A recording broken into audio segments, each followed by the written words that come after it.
Welcome to Afghan News with Moss and Jamal. At least 19 people were killed Sunday when 6 suicide bombers staged a commando-style attack on the office of the governor of Parwan province, north of Kabul. Officials said the attack happened as top provincial officials were holding a meeting in the governor's compound in Parwan's capital, Charikar, about 6 miles from Bagram airfield, the main base for the U.S. military in Afghanistan. All of the meeting's attendants, including Governor Abdul Basir Salangi, survived the attack, but 14 civilians and 5 police officers were killed.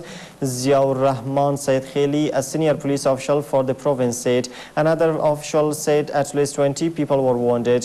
One of the suicide bombers used a car to blow up an entrance to the building. 5 insurgents then burst into the compound, Said Kheli said. A gun battle broke out lasting nearly 2 hours, he added. No group has claimed responsibility for the attack yet.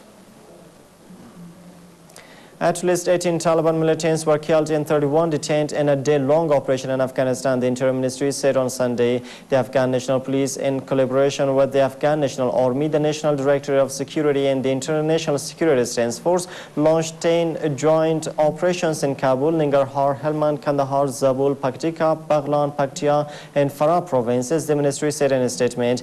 Police also found and defused 13 improvised explosive devices and anti-vehicle mines, 7 AK-47 guns, 6 pistols, 2 rocket launchers, 5 motorcycles and a vehicle were seized. The Taliban have not commented on the issue yet.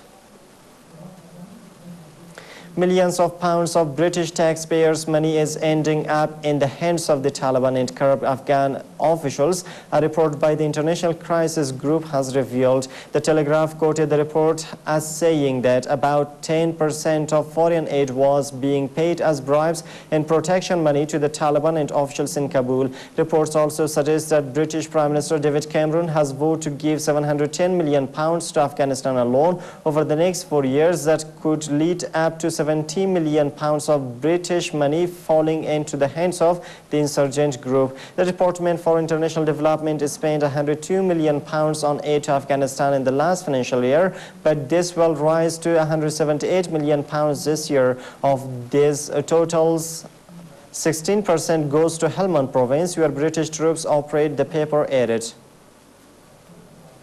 At least 11 people were killed on Sunday after a bomb planted inside a hotel in southwestern Pakistan exploded, officials said. Residents of Jafarabad rushed to the building, which had collapsed, and dug through the rubble with their bare hands, hoping to find survivors. Local media reports said up to 10 people were believed to be trapped under the debris. More than 10 injured people have been taken to hospital to be treated, while investigations were underway to determine the motive for the blast and also the perpetrators. Ethnic Baluch militants have waged a low-level insurgency for decades in their quest for more autonomy and more control on the natural resources of their poor region. This comes as Pakistani Prime Minister Yousaf Raza Gilani observed Independence Day on Sunday with a speech saying the country was united in combating terrorism. Marking Pakistan's independence from Britain in 1947, Gilani said at a ceremony that Pakistan is faced by challenge of terrorism. All political leaders and the people stand united with the government to fight the war against terrorism. US ally Pakistan has lost thousands of its soldiers battling a Taliban insurgency on its soil. Militants have stepped up attacks since US Special Forces killed Al-Qaeda leader Osama bin Laden in the garrison town of Abbottabad in May. In Karachi, the country's largest city, officials marked the 64th anniversary with a changing of the guard ceremony at the mausoleum of Pakistan's founder, Quaid-e-Azam Muhammad Ali Jinnah.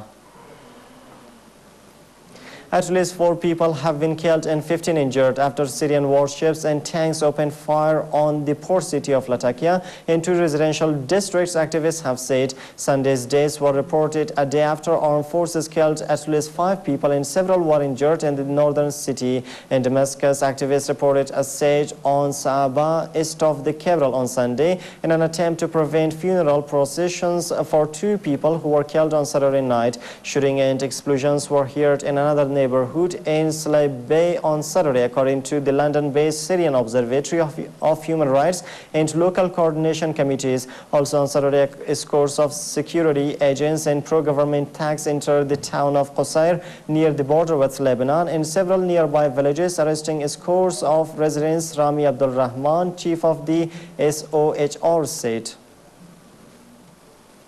Opposition forces have launched a two-pronged offensive in western Libya, increasing pressure to isolate Muammar Gaddafi's stronghold of Tripoli. Opposition fighters advanced toward the towns of Gharian and Azawiyah on Saturday, attempting to cut off the southern coastal route from Tunisia that Gaddafi uses for supplies. Opposition fighters claimed they had managed to take 70% of Azawiyah, despite the threat of snipers still in the area. But Libyan government spokesman Musa Ibrahim rejected the claim, saying Azawiyah is completely under their control. Rebel forces launched ground attacks after NATO planes hit targets in the areas. Rebels also said they gained control on Saturday in the government-held oil town of Brega, but the claims were also denied by government officials.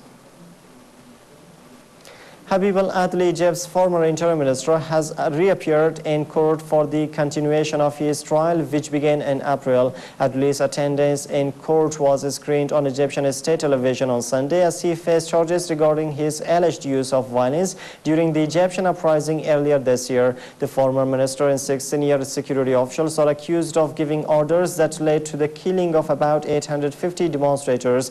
If convicted, Adli, who denies the charges, faces the death penalty. Adli was the first member of Mubarak's government to be put on trial in another case where he faced charges of fraud and money laundering and was sentenced him to 12 years in prison and fined about $2.3 million.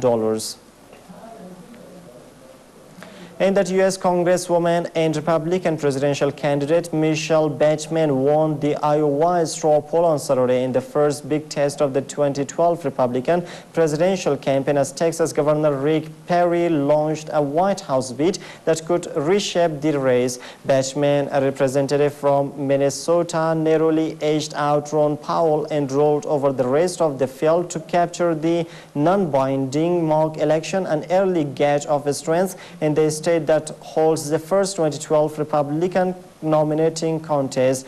Tim Pawlenty, a former Minnesota governor, finished a distant third, dealing a setback to his struggling campaign. In the straw poll, Bachmann won with 29% of the vote. Powell, a U.S. representative from Texas, was a close second with 28%, and Pawlenty had 14%.